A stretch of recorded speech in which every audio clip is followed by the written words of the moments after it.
Tigray party restores pre-war government in threat to northern Ethiopia peace. Tigray's main political party reasserted control over the northern Ethiopian region's political administration on Tuesday, following through on a threat to violate a key provision of the deal that ended a civil war with the federal government.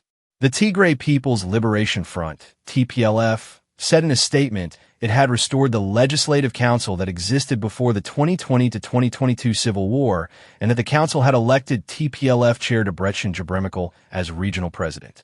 The TPLF announced last month that it would restore pre-war political structures, accusing the federal government of provoking armed conflict with Tigray, withholding funds for paying civil servants, and extending the tenure of the interim administration's president without consulting it.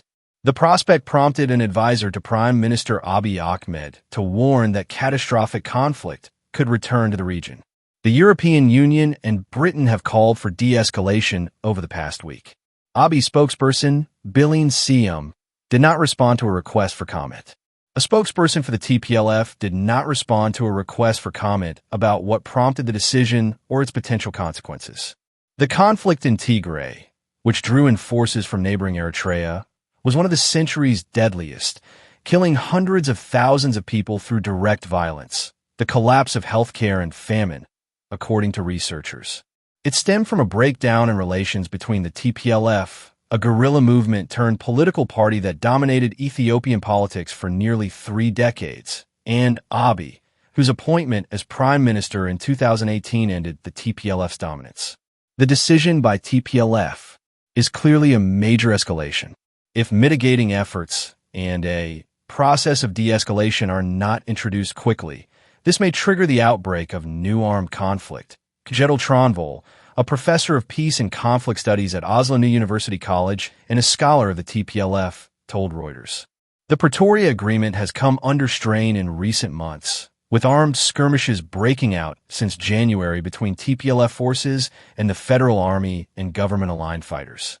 The Pretoria Agreement created an interim administration, established through dialogue between the TPLF and Ethiopia's federal government, to govern Tigray until new elections could be organized. The TPLF last month said it would replace the interim administration, accusing the federal government of violating the Pretoria Agreement by extending the term of the interim administration's president's party without consulting it. Reuters could not independently verify the TPLF's claims about the alleged violations of the peace deal, and the federal government has not directly responded to them. The interim administration's president, Tadesse Worried, has said he intends to remain in his post, creating 2 rival authorities. On Monday, there was an explosion near the interim administration's offices in the regional capital Mekelle, a local resident told Reuters.